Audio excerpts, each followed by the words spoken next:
Bonjour, dans cet épisode, je vais répondre à la question suivante. Faut-il avoir peur de l'intelligence artificielle?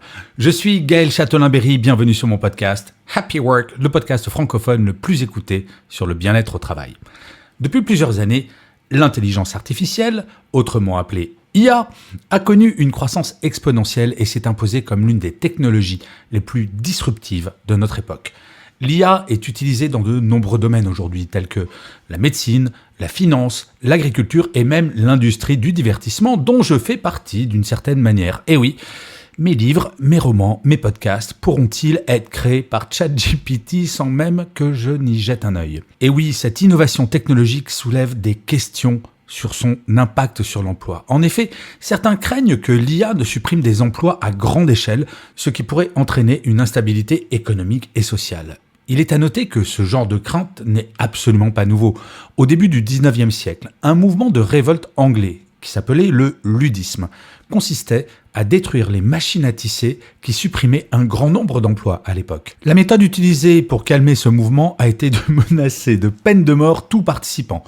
C'était un tantinet radical. Cependant, la crainte légitime de perte d'emploi du fait de l'automatisation n'a pas empêché l'Angleterre de connaître au XIXe siècle sa plus grande période de croissance économique. En sera-t-il de même pour l'intelligence artificielle? Dans cet épisode, nous allons examiner pour savoir si l'intelligence artificielle va supprimer des emplois et quelles sont les implications pour les travailleurs et les entreprises. L'un des principaux arguments en faveur de la suppression d'emplois par l'intelligence artificielle est que de nombreux métiers sont susceptibles d'être automatisés.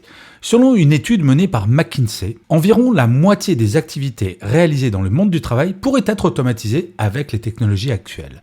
Cela signifie que des emplois dans des secteurs tels que la production industrielle, les centres d'appel et la comptabilité sont potentiellement menacés par l'intelligence artificielle. Dans leur étude intitulée Job Lost, Job Gain, Workforce Transition in a Time of Automation, McKinsey a examiné comment l'intelligence artificielle pourrait affecter l'emploi à l'échelle mondiale. L'étude a révélé que d'ici 2030, environ 375 millions de salariés pourraient avoir besoin de se requalifier ou de changer complètement de métier en raison de l'automatisation et de l'intelligence artificielle.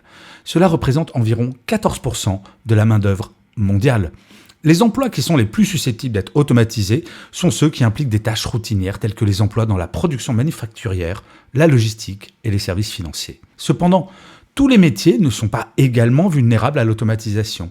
Les emplois qui impliquent des tâches répétitives et prévisibles sont plus susceptibles d'être remplacés par l'intelligence artificielle que les emplois qui nécessitent des compétences sociales et émotionnelles. Par exemple, les emplois tels que les infirmiers, les enseignants et les commerciaux sont moins susceptibles d'être automatisés car ils impliquent les interactions humaines importantes. Mais bien que l'intelligence artificielle puisse être utile pour automatiser des tâches répétitives et prévisibles, elle a également des limites. L'intelligence artificielle n'est pas capable de remplacer les compétences humaines telles que la créativité, l'empathie, les relations interpersonnelles et la prise de décision éthique. En effet, l'IA est programmée pour suivre des algorithmes et des règles préétablies, ce qui signifie qu'elle ne peut pas résoudre des problèmes complexes ou imprévus de la même manière que les humains. De plus, l'avènement de l'IA pourrait également entraîner une augmentation de la demande pour certaines compétences humaines. Par exemple, les emplois qui impliquent la gestion de projet, la gestion du changement et la créativité deviendront probablement plus importants à mesure que l'intelligence artificielle va se développer. Si l'on prend l'exemple de ChatGPT, si vous rédigez ce que l'on appelle un prompt efficace, comme on dit, en gros, un prompt, ce sont les instructions données à ChatGPT pour qu'il agisse. Vous obtiendrez des résultats assez étonnants mais relativement froids et mécaniques. Et c'est là où percevoir l'intelligence artificielle plus comme une aide que comme une menace est intéressant.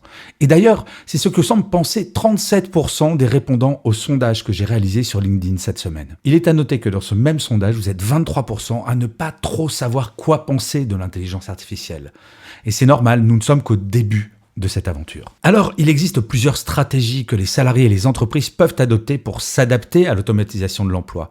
Tout d'abord, la formation continue peut aider les travailleurs à acquérir de nouvelles compétences et à se repositionner dans des emplois qui sont moins susceptibles d'être automatisés.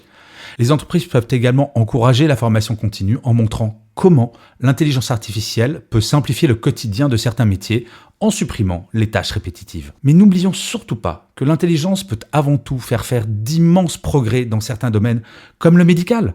Un exemple, là où un cancérologue tirera son expérience de l'observation de quelques centaines de radios, peut-être 1 millier ou 2 milliers de radios, dans toute sa carrière, Avec l'aide de l'intelligence artificielle, son patient sera comparé à des millions de radios, permettant d'améliorer de façon fantastique la justesse d'un diagnostic. Alors vous savez quoi ? Bien malin est celui ou celle qui pourra nous dire ce que l'avenir nous réserve. Comme tout progrès, je crois profondément que son impact dépendra de ce que nous en ferons. C'est comme le nucléaire d'une certaine manière. Il y a les centrales d'un côté qui nous donnent de l'énergie, et puis il y a eu Nagasaki et Hiroshima. Par contre, très égoïstement, pour mon métier d'écrivain, de chroniqueur, il est certain qu'il va falloir nous remettre grandement en cause et faire preuve d'encore plus de créativité si nous ne voulons pas que ChatGPT nous remplace. Vous ne me croyez pas ? Eh bien, 80% de ce que je vous raconte là, dans cet épisode, a été écrit par ChatGPT. Alors maintenant, charge à moi que les 20% additionnels que j'y ai mis dans cet épisode vont se transformer en 80% dans les jours, semaines, mois à venir et non pas en 0%. Sacré challenge, et pour être franc avec vous, j'adore. Je vous remercie 1000 fois d'avoir écouté cet épisode de Happy Work ou de l'avoir regardé si vous êtes sur YouTube. N'hésitez surtout pas à vous abonner sur votre plateforme préférée. Cela vous prendra 2 secondes et c'est très important pour que Happy Work dure encore très longtemps. Et par ailleurs, ça me fait extrêmement plaisir. Je vous dis rendez-vous à demain et d'ici là, plus que jamais, prenez soin de vous. Salut les amis.